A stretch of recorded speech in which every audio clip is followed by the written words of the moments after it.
Dear students, in this video 4, I'm going to talk on the unit memory hierarchy of computer organization and architecture. In this lecture, I'm going to cover at the beginning what do you mean by memory, then what is the concept behind auxiliary memory, then there will be in brief discussion on the diagrammatic representation about memory hierarchy, its importance, then main memory, types of the main memory, then what do you mean by RAM, its types, then later on the characteristics of RAM, and there will be in brief discussion on ROM, that is a read-only memory, and few questions are going to be said. Now, at the beginning, let us see what do you mean by memory. Memory is one of the unit of basic computer that directly communicate with the central processing unit, which is called as the main memory. In short, main memory directly interacts with the central processing unit of the basic computer. There are certain devices that provide the backup storage, and these devices are called as auxiliary memory. In fact, auxiliary memory are plenty which is available in a commercial market, which are used for mainly to take a backup and performing storing of that particular computer programs as well as the data. The memory hierarchy system consists of all storage devices which are employed in a computer system, from the slow by high capacity auxiliary memory to a relatively faster main memory to an even a smaller and faster cache memory. Means this interaction with basic computer by the auxiliary devices, it is means auxiliary devices, auxiliary memories, they are having the high capacity of the memory, and as compared to that it is relatively much faster than the main memory to an even a smaller and faster, which is a cache memory. Cache memory is one of the fastest memory, but which is available in a smaller size. Now, what do you mean by memory hierarchy? The purpose of this particular video is to throw a light on memory hierarchy. This slide shows you the screen which is displayed, half of the part is displaying as the diagrammatic representation. Here there are 5 blocks, out of which the first block, it is auxiliary memory. It is interacting in a two ways to the input output processor, which is a part of IO interface. It is again bidirectionally interacting with main memory, and main memory is having two interaction. One is with cache, and there's a direct interaction with central processing unit. And cache is one of the fastest and spatial memory which is directly interacting with CPU from main memory to cache, and then from cache to CPU. As all of you know, the main memory occupies a central position by being able to communicate directly with the central process unit of the basic computer and with the auxiliary memory devices. Try to understand. Auxiliary memory comes in the form of, say, various devices, and this interaction is done through an input-output processor. There is a very high speed, a spatial memory, which is called as a cache memory. Now, what is a cache memory? Cache memory is a very specialized device memory which is very, very high in a speed. And this is used to increase the speed of processing by making current programs and data of the software developer, which is made available to the central processing unit at the rapid rate. Means what is done by the cache memory, it is stated over there. CPU logic is usually much faster than the main memory access time, with the result that processing speed is limited primarily by the speed of main memory.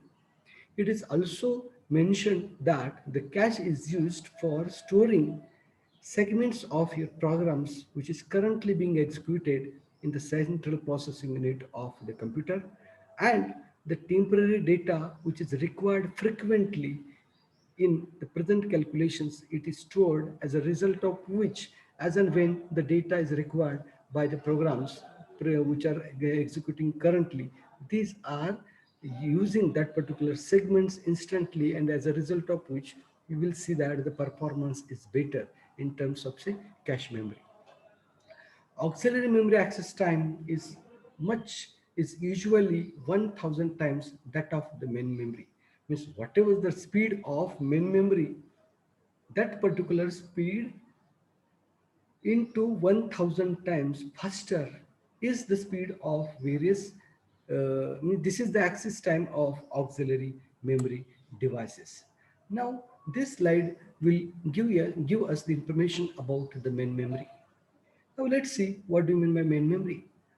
Most of the main memory in a general purpose computer is made up of RAM integrated circuit chips.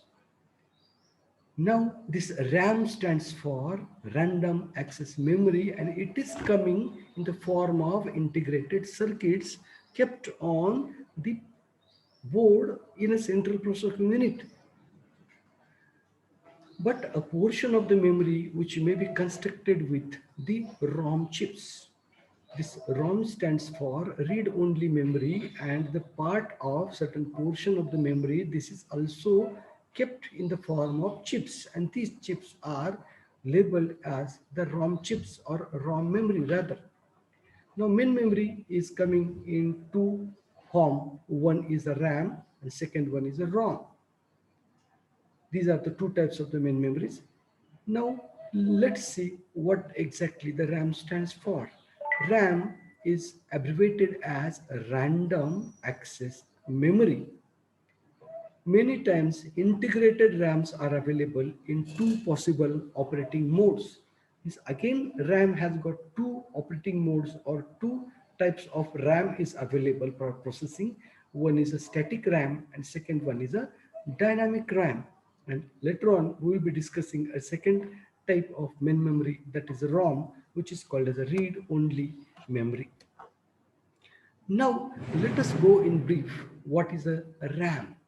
Now, this particular uh, screen, which is available, which is in front of you, is showing the different characteristics of static RAM as well as dynamic RAM. So static RAM can be labeled as SRAM. Here, the first characteristic is that each cell stores bit with a 6 transistor circuit. Transistor is one of the electronic component which is used for developing the circuit in an integrated circuit also.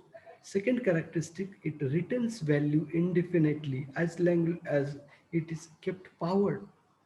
And the third is it is relatively insensitive to various disturbances such as the electrical noise. Means it is quite relatively insensitive for the different disturbances such as the electrical noise. And we found that it is faster, 8 to 16 times faster, and it is quite more expensive, that is 8 to 16 times much more expensive as compared to another type that is called as a dynamic RAM. Now let us see different four characteristics of DRAM. DRAM stands for the dynamic random access memory. Here each cell stores bit with a capacitor and a transistor.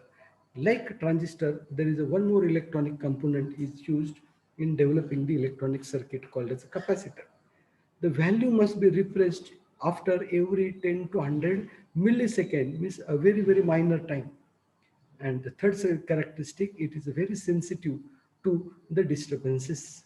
And lastly, these DRAMs are quite slower and cheaper than the static RAM. Now question arises, where do we use DRAM and where do we use SRAM? So since 1975, virtually all desktop computers as well as the server computers uses DRAM as the main memory, and we also use static RAM for the cache memory. This is quite old practice.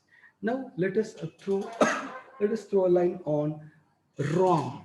The long form of ROM is a read-only memory. ROM is commonly used for storing programs that are permanently resident in the computer system and for the tables of constants that do not change its value once it is produced when the building of the computer is completed. Means whenever the development or whenever the production of the computer as an electronic device is going to complete, before that they are going to develop a ROM, and ROM comprises with a particular program which is permanently resident in that particular chip for tables of constant, and these particular tables of constant do not change its value once the production of that particular computer as one of the digital computer is completed. Now there is a second thing, the ROM portion of main memory is needed for storing one of an initial program that is called as a bootstrap loader. So in a ROM, which is a part of main memory, the ROM developers or ROM constructors copies or keep over there one of the computer program that is called as a bootstrap loader. Whenever we start the computer system by pressing the on button of the CPU, that time this particular bootstrap loader start loading, and after that the computer's operating system will be loaded. This is what the role played by the ROM. Dear students, I'm going to share few questions. Question number one, what do you mean by the main memory? Question number two, with the help of suitable diagram, you are supposed to write the explanation about memory hierarchy and how does its interaction takes place. And the last question, write notes on RAM, and second note is on read-only memory, that is a ROM. Thank you. If you have query or any question, you can share with me.